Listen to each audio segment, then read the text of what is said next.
Roy from Drone School UK here. Today we're going to take a 360 spherical panorama using the Go4 app.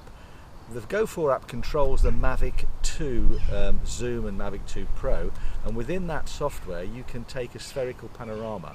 This particular one will take 24 photos in a circle at different levels, and then one photograph vertically looking down, which is the nadir. That is 24 photographs plus 25 photographs that makes up the panorama, and it's stitched automatically within the software in the Go4 app. Let's have a look at it now.